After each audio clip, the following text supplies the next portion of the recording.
Bismillah walhamdulillah Salatu wassalamu ala rasulillah Amma ba'du. Yang mulia para ulama, para kiai, para asatiz dan asatizah, yang saya hormati para tokoh masyarakat, panitia peringatan Maulid serta DKM Mushola An-Nur, ibu bapak, saudara-saudara kaum muslimin yang saya cintai. Manusia adalah makhluk sosial yang kudu bergaul. Siapa dan betapapun kita perlu orang lain dan orang lain perlu kita. Itu sebabnya manusia kudu bergaul. Iya bu? Apaan? Ehonya matiin aja nih bang. Cek, 1, 2. Nah, dah, jangan dioprek-oprek lagi ya. Quran dengan jelas menyatakan kepada kita, manusia, hiduplah kamu lita'arafun, bergaul. Kita perlu orang lain dan orang lain perlu kita. Enggak ada di antara kita yang hidup seorang diri mampu memenuhi kebutuhannya sendiri. Kita perlu orang lain dan orang lain perlu kita. Tapi ingat, yang namanya bergaul bukan cuma orang yang ngertiin perasaan kita aja, tapi kita juga mau belajar untuk ngertiin perasaan orang lain. Tuh bergaul namanya tuh. Kalau bergaul orang aja disuruh ngertiin perasaan kita, tuh ujung-ujungnya egois. Bergaul baper, senang bercanda, dibecandain ngambek, doyan ngebanyol, dibanyolin marah. Ada orang terogong kayak begitu ada? Yang mana orangnya?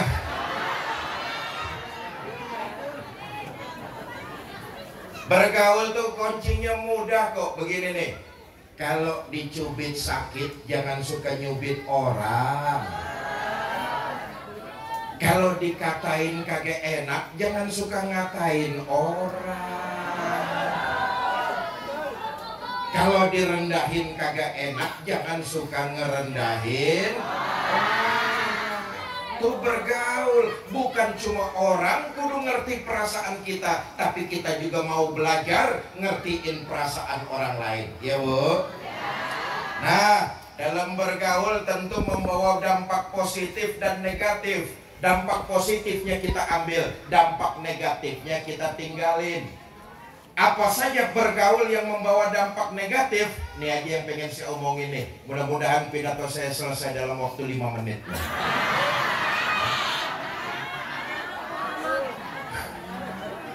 Pidato di Trogong dari tahun atu kagak ada yang lama-lama di sini. Bener apa? Yang banyak. Lo patungan ikut goceng aja nawar.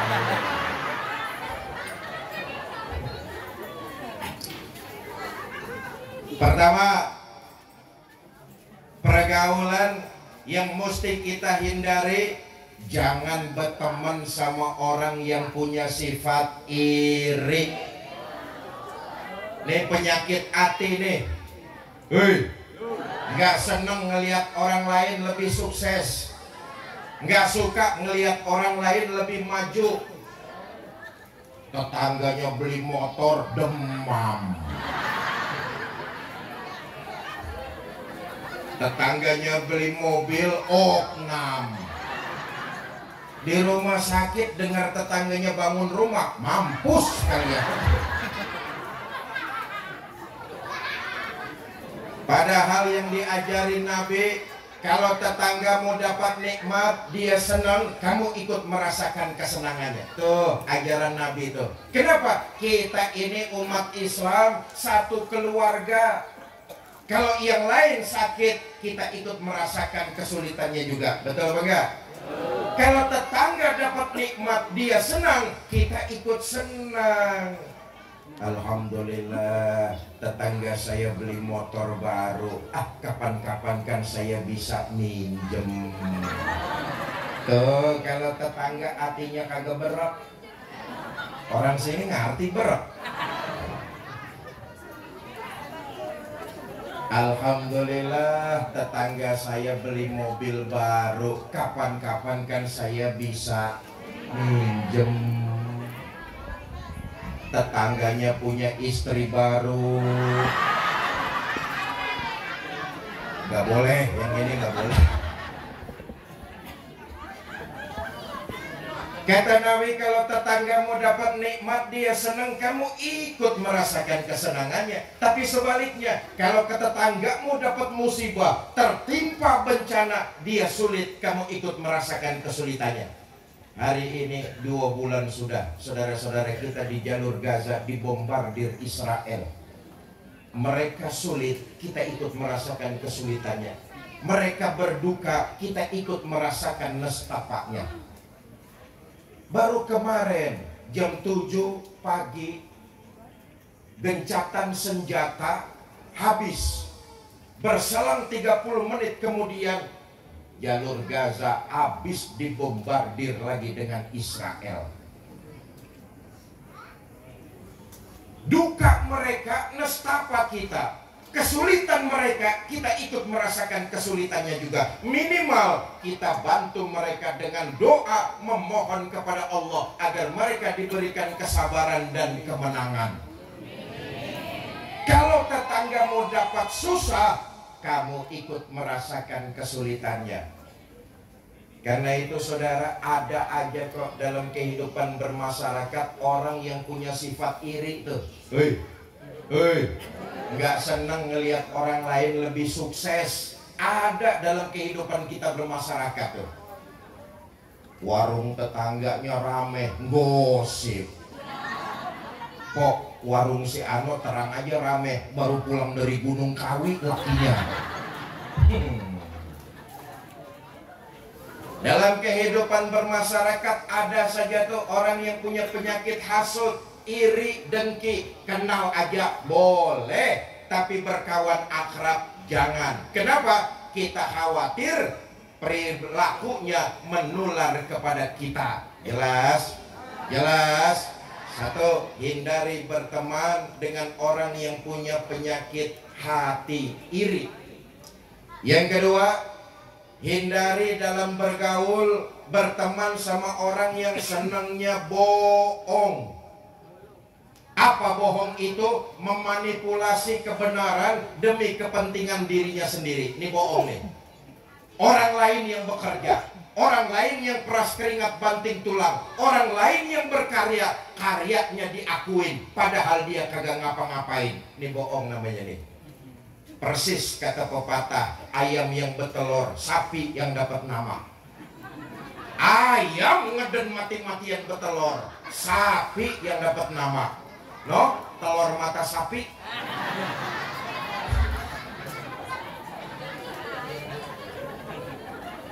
Ada saja dalam kehidupan kita bermasyarakat orang yang ngaku-ngaku. Ada apa enggak? Memanipulasi kebenaran demi kepentingan dirinya sendiri. Padahal orang lain yang bekerja, orang lain yang berbuat, orang lain yang berkarya, karyanya diakuin, padahal dia nggak ngapa-ngapain. Nih Kang Bohong nih. Kang Bohong.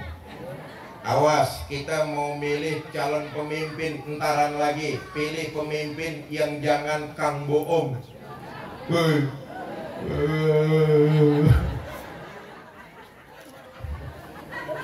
Dua. Yang ketiga, hindari dalam pergaulan berteman sama orang yang senangnya ngomong melulu. Apaan aja diomongin, apaan aja dikomentarin. Bahasa Jermannya lemes.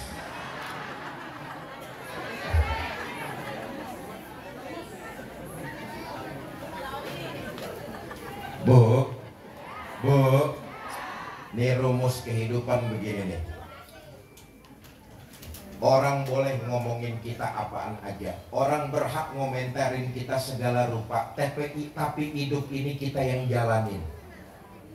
Selama kita berjalan di atas nilai kebenaran, nggak usah ribet dengan omongan orang. Jangankan kita berbuat salah, kita berbuat baik saja nggak akan lepas dari mulut usil orang lain. Nih, Haji Batong malam ini bikin maulid Musola An-Nur. Apa dipikir orang sini senang semua? Belum tentu, Bang. Bener apa enggak?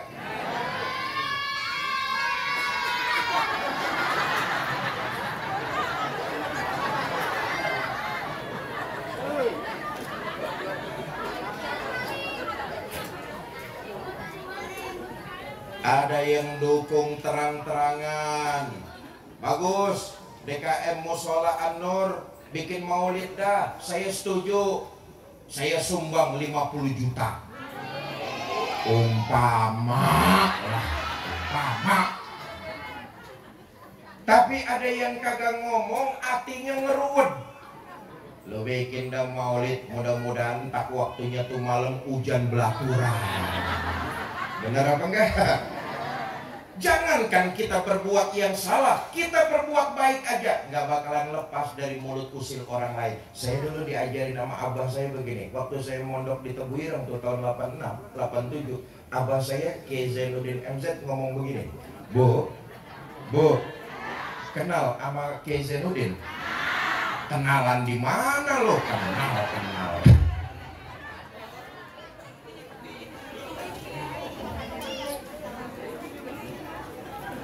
Dulu abah saya ngomong begini, Fikri, kalau ada 10 orang, 1 orang ngomongin lu mulu, jangan lu dengerin. Saya bilang, kenapa Bang? Masih ada 9 yang demen sama lu. Nggak usah lu pikirin, yang atuh ngomongin lu mulu, diemin aja. Masih ada 9 yang senang sama lu. Saya bilang, Bang, kalau pertanyaannya saya balik, 10 orang, 9 orang ngomongin saya mulu, gimana? Kata abah saya, jangan juga lu ambil puyeng, TBC. Kenapa, Bang? Ada 1 yang senang sama lu, 1 itu aja rawatin. Tuh, dalam kehidupan kita bermasyarakat pasti ada pro dan kontra, benar apa enggak? Jangan diambil puyeng dengan omongan orang lain. Apapun yang kita lakukan, kita gak akan lepas dari mulut usil orang lain. Yang terpenting adalah hidup ini kita yang menjalankan. Selama kita yakin berjalan di atas nilai kebenaran, sekali kaki melangkah, pantang surut mundur ke belakang. Nah, saya titip pesan nih, adik-adik saya, para remaja, para pemuda, Haji Batong. Para pemuda, saya titip pesan, selama kalian berjalan di atas nilai kebenaran, maju terus. Berbuatlah dalam hal kebenaran. Andai kata kalian salah berbuat dalam kebenaran, masih lebih baik daripada kalian tidak pernah salah, tapi karena tidak pernah berbuat. Saudara baca Quran, salah masih lebih baik daripada saudara tidak pernah salah karena tidak pernah baca Al-Quran. Gua dong baca Quran gak pernah salah. Bacanya kapan? Kagak pernah. Mata lu soek. Selama kalian berjalan di atas nilai kebenaran, yakinlah dan terus berbuat. Jangan pernah takut salah, berbuat dalam kebenaran. Andai kata salah, masih lebih baik daripada saudara tidak pernah salah karena tidak pernah berbuat dalam kebenaran. Jelas? Jelas? Bapak Ibu, saudara-saudara kaum muslimin yang saya cintai. Nah, yang terpenting jangan sampai Bu, jangan sampai kita ikut ngomentarin orang lain. Biarin aja dia ngomongin kita apaan saja, diemin. Yang terpenting jangan sampai lidah kita ikut ngomongin dia. Ketahuilah, kalau kita diomongin orang, sesungguhnya sedang transfer pahala. Pahala kita ditambah, dosa kita dikurangin. Jelas? Karena itu tahan lisan kita. Daripada kita ikut ngomongin orang, lebih baik kita perbanyak baca sholawat kepada baginda Nabi besar Muhammad Sallallahu Alaihi Wasallam. Kita masuk substansi maulid.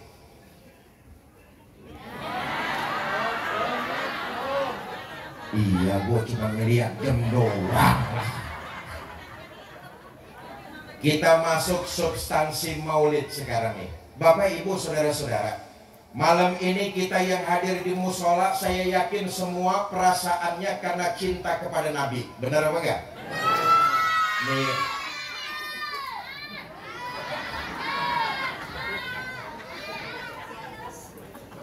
nih yang datang nih ada 50 orang, 100 orang, 200 orang.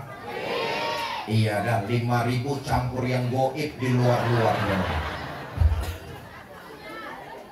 Ayo, substansi maulid nih, Bapak, Ibu, Saudara-saudara. Selama ini rupa-rupanya masih banyak di antara kita umat Islam yang baru cuma sekedar pintar ngaku cinta sama Nabi. Masih banyak di antara kita umat Islam yang baru pintar ngaku umat Nabi. Apa enggak boleh, Ustaz? Pok, mau kemana, Pok? Oh iya. Anaknya nangis, padahal lagi diem anaknya.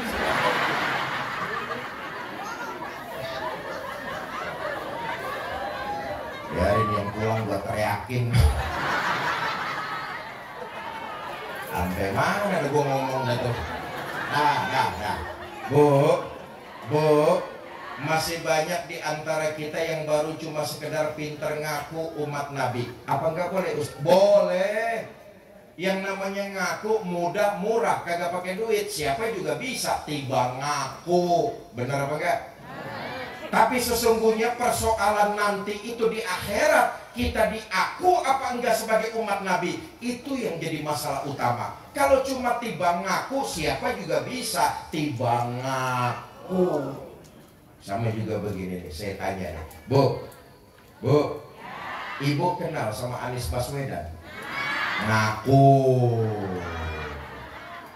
Anies Baswedan kenal sama Ibu? Kasihan. Apa bedanya sama kita? Kita nih baru cuma sekedar pinter ngaku. Persoalan besarnya di akhirat nanti kita diaku apa enggak sebagai umat Nabi. Itu yang jadi masalah utama. Bersyukur kita kepada Allah Subhanahu wa ta'ala, dilahirkan jadi umat baginda Nabi, ditakdirkan lahir jadi umat baginda Nabi. Bersyukur kepada Allah. Nabi adalah nabi yang utama, Bu. Nabi Muhammad adalah nabi yang utama. Bersyukur kita Allah takdirkan lahir jadi umat baginda Nabi. Karena Nabi Muhammad nabi utama, kita oleh Allah umatnya diberikan keutamaan juga. Alhamdulillah. Nih, ntar nih di akhirat yang datang malam ini di musola dibangkitin lebih dulu, dihisab lebih dulu, lewat Sirotol Mustaqim lebih dulu, masuk surga lebih dulu, kalau toh mampir ke neraka juga lebih dulu. Ayo lu aminin lu.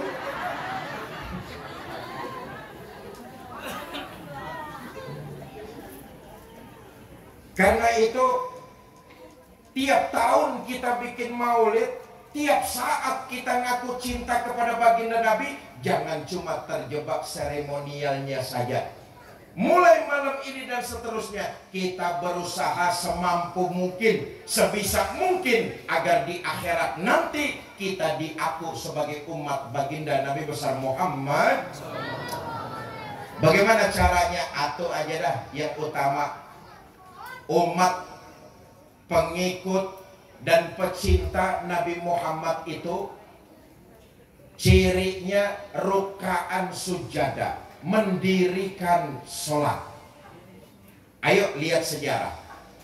Nabi itu akhlaknya paling mulia, betul apa enggak? Nabi itu satu-satunya manusia yang dosanya sudah mendapat jaminan ampun. Liyaghfirallahu ma taqaddama min zambika wa ma ta'akhkhar. Muhammad, dosamu yang dulu, yang sekarang, yang akan datang, kalau emang ada, semuanya sudah mendapat jaminan ampun. Dosa sudah mendapat jaminan ampun. Sejarah hidup Nabi kita baca, beliau sholatnya luar biasa. Allahumma sholli wa sallim wa barik alaihi. Kalau ada orang aji batong, dosanya udah dapat jaminan ampun, saya yakin tuh orang mulai besok subuh berhenti sembahyang. Nabi enggak kok. Sejarah mencatat itu, dosa diampuni, sholatnya luar biasa. Siapa yang nyeritain sholat Nabi? Enggak lain istri tercinta Ummul Mukminin Sayyidah Aisyah radhiyallahu anha. Sayyidah Aisyah sebagai seorang istri pernah menceritakan, kata beliau, satu malam selesai saya sholat isya, saya siap-siap mau tidur. Saya lihat suami saya lagi sholat, saya tidur.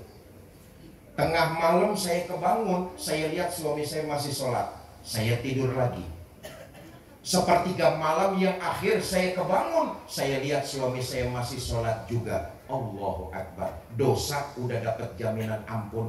Bininya mendusin tengah malam, dilihat lakinya masih sholat. Bininya bangun sepertiga malam yang akhir, dilihat lakinya masih sholat juga. Oh, bini Nabi mah kalau tidur sebentar-sebentar bangun. Bini Nabi kalau tidur sebentar-sebentar bangun. Bini Nabi kalau tidur sebentar-sebentar bangun. Bini orang ngaji batong kalau tidur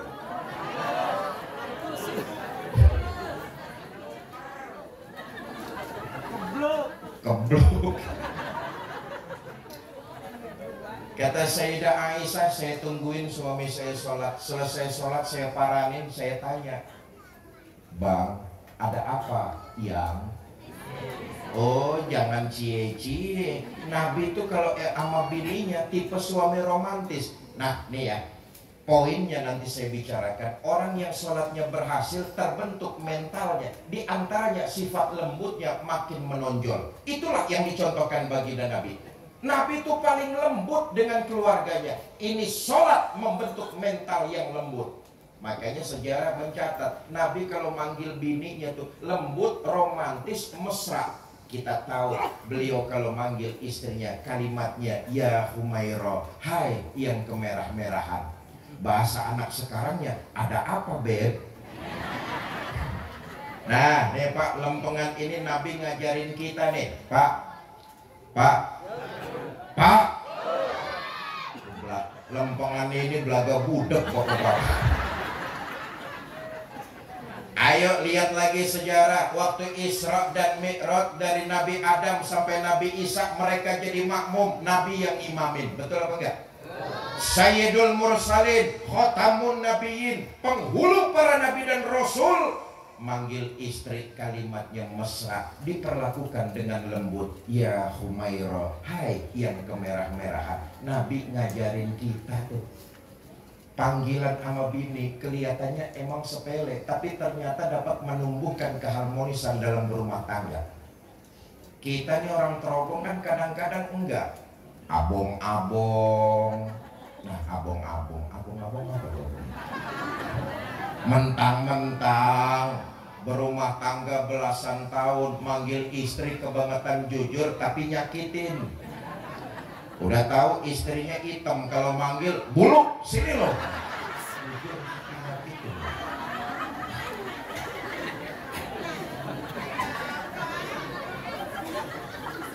Ada apa ya, Bang? Abang kan dosanya sudah mendapat jaminan ampun dari Allah. Terus ya kalau sholat jangan gitu-gitu banget, ngapa sih Bang?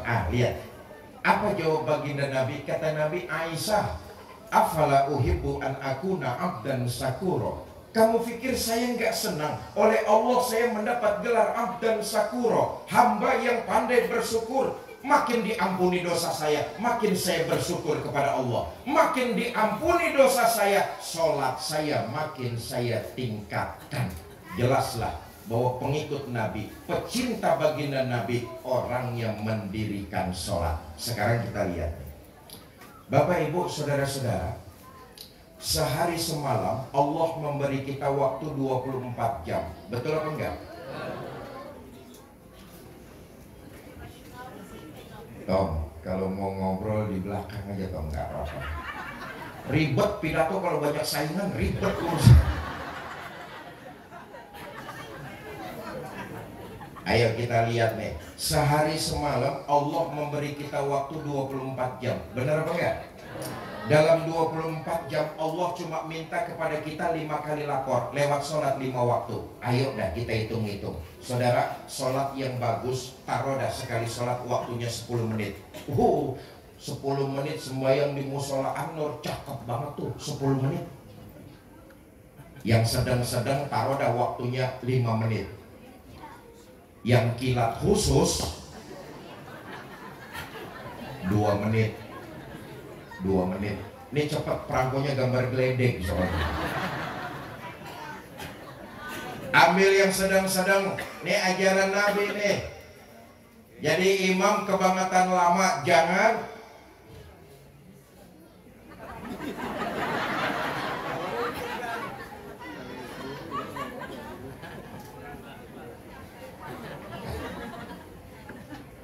Sampai mana lagi loh. Kata Nabi gini, kebangetan lama mimpin sholat jangan, kebangetan cepat juga jangan. Yang sedang-sedang aja tuh ajaran Nabi. Iza amma ahadukumun nas falyukhaffif. Kalau kamu diangkat jadi imam, ringankan sholatmu. Kenapa? Makmum di belakang kamu kekuatannya nggak sama dengan dirimu. Ada makmum ikut sholat berjamaah, kalau imamnya kebangetan lama tuh makmum dirinya oyo. Ada apa kagak? Banyak. Bener apa kagak? Ada makmum janjian mau ketemu orang, habis sholat berjamaah mau nerima duit komisi penjualan tanah. Kalau imamnya kebangetan lama, tuh orang kelosodan. Bener apa enggak? Anak muda janjian sama pacar malam minggu di jembatan, ketemunya habis sholat berjamaah, imamnya kebangetan lama, turun hujan gede, tuh pacar kanyut di bawah banjir. Iza amma ahadukumun nas. Ambil yang tengah-tengah aja dah. Sekali sholat 5 menit. Ayo kita hitung. 5 kali 5 waktu kan cuma 25 menit. Benar apa enggak? Sisanya 23 jam 35 menit silakan kau gunakan untuk keperluanmu. Cuma 25 menit Allah minta kita lapor. Ini aja masih banyak di antara kita yang belum mengerjakannya.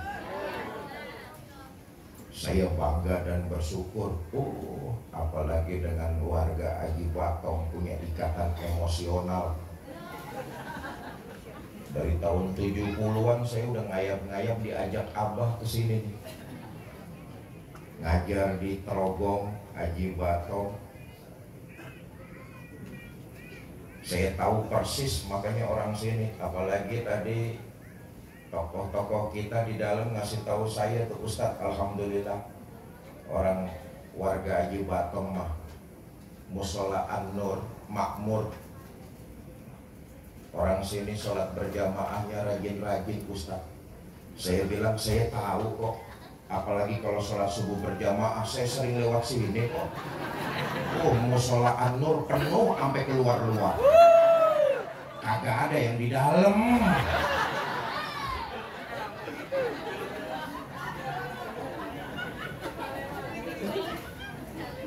Nah sekarang kita lihat nih, Bapak Ibu saudara-saudara, puncak tertinggi dari ibadah sholat mampu merasakan kehadiran Allah. Ini puncak tertinggi dari ibadah sholat. Tapi sayang, faktanya lagi masih banyak di antara kita yang dalam mengerjakan sholat cuma sekedar gugurin kewajiban.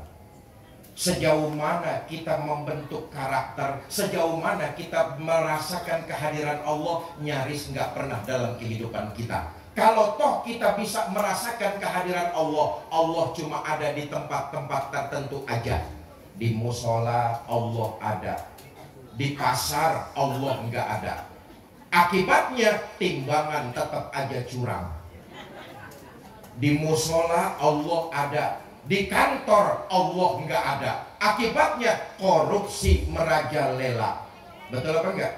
Sholat yang dikerjakan cuma sekedar gugurin kewajiban, nggak mampu merasakan kehadiran Allah dalam kehidupan. Ya Allah, ini kan belum lama nih kasus-kasus korupsi di negara kita luar biasa. Dimulai dari proyek BTS tuh, Kementerian Informatika, 8 triliun digares. Sampai terakhir kasusnya berentet. Anggota Badan Pemeriksa Keuangan ditangkap, digeledah, ada uang hasil korupsi nggak tanggung-tanggung, kontan 40 miliar. 40 miliar. Wih, 40 miliar. Itu duit kalau dibeliin cendol,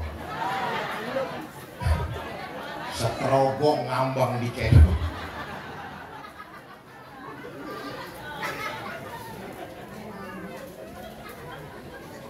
Karena itu kalau kita cinta kepada baginda Nabi, jangan cuma terjebak seremonial maulid tiap tahun, tapi tingkatkan kualitas sholat kita. Karena Nabi mencontohkan itu.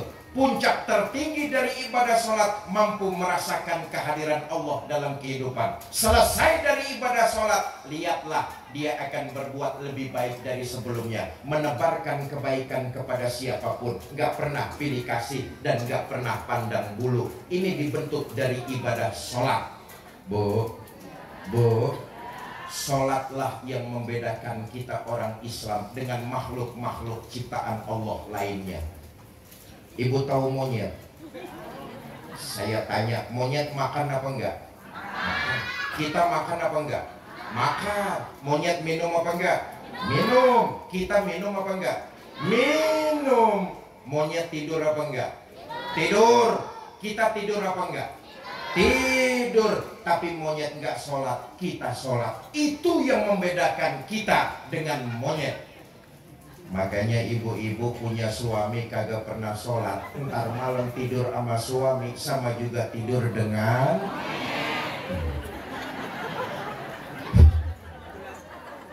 Bapak-bapak punya istri pulang pengajian dari musola nyium istri yang kagak pernah sholat sama juga nyium. Punya RT kagak pernah sholat sama juga RT. Lo yang ngomong lo ya lo.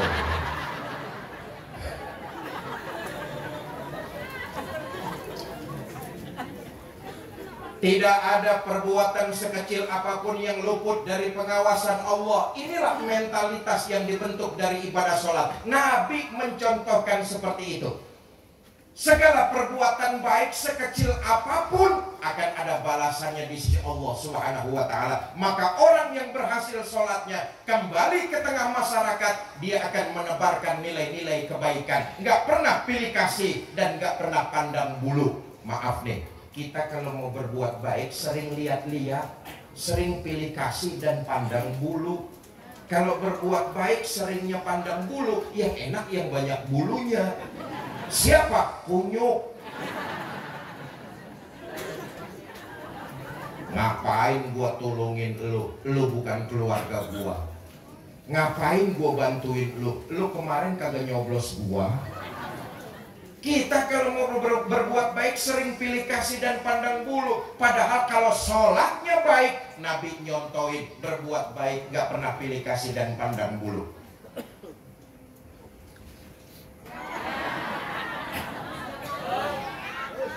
Bu, kerjaan yang paling capek pidato. Bener-bener nih kerjaan paling capek. Lihat apa? Kaki ini nahan bobot badan. Tangan dari tadi bergerak-gerak, mulut ngoceh, otak muter nih. Habis ini ngomong apa, udah gitu ngomong apa, terus ngomong apa lagi. Jamaah enak sambil deprok, mulut ngunyah, dengerin terus. Ini yang begini nih jamaah nih bikin ustadz cepet pada mampus.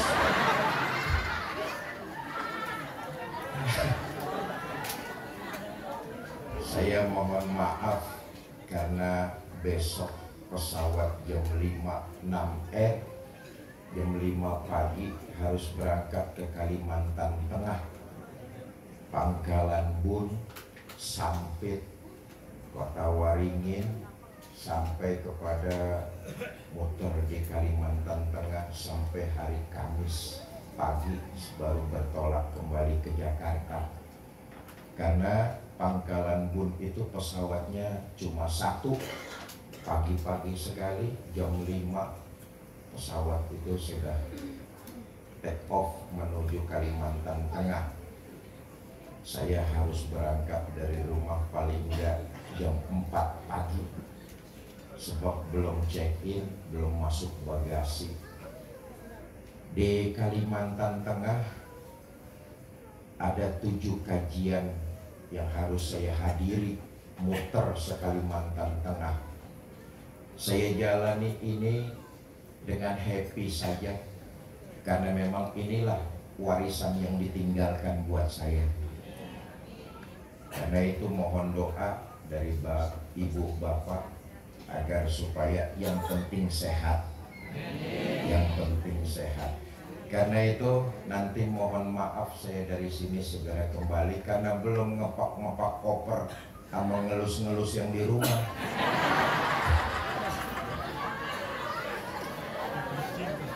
Saya tutup dengan satu riwayat. Nabi ini ngajarin kita, orang yang sholatnya berhasil kembali ke tengah masyarakat, dia berbuat baik, nggak pernah pilih kasih dan pandang bulu. Satu riwayat.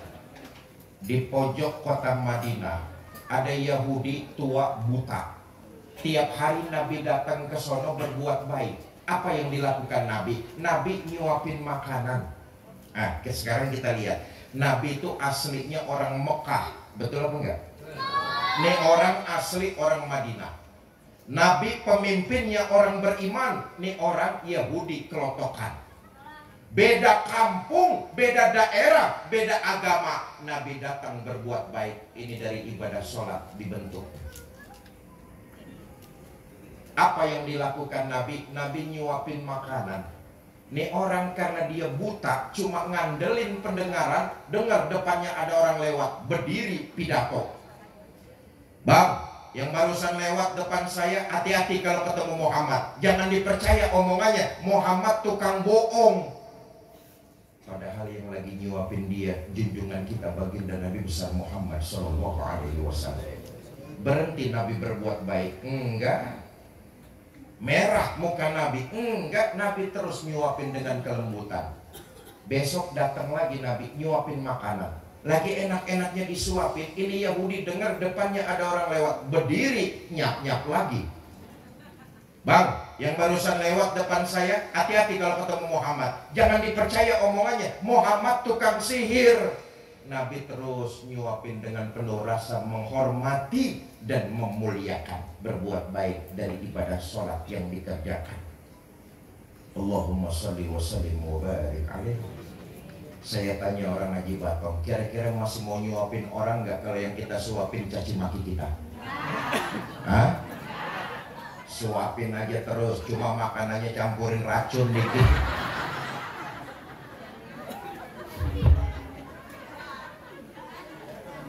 Dengan kata lain saya ingin tutup, orang yang berhasil dalam sholatnya kelihatan kok dalam kehidupan sehari-hari. Dia akan lebih jauh lebih baik lagi dari sebelumnya. Ini sholatnya berhasil.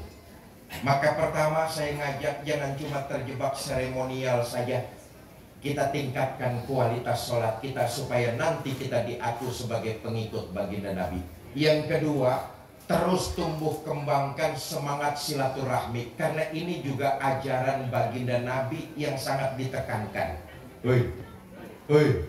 Silaturahmi dalam Islam itu bukan kudu seia sekata. Silaturahmi dalam Islam itu berbeda, tapi saling menghormati, saling menghargai, dan tetap saling mencintai. Itulah silaturahmi dalam Islam itu. Perbedaan bukan menyebabkan kita bertolak belakang, tapi perbedaan mampu membuat kita saling bergandengan tangan dengan menghormati, menghargai, dan saling mencintai. Silaturahmi itu. Kenapa ini saya tekankan? Kita udah masuk nih bulan-bulannya kampanye. Sebentar lagi kita akan melaksanakan pesta demokrasi. Betul apa enggak?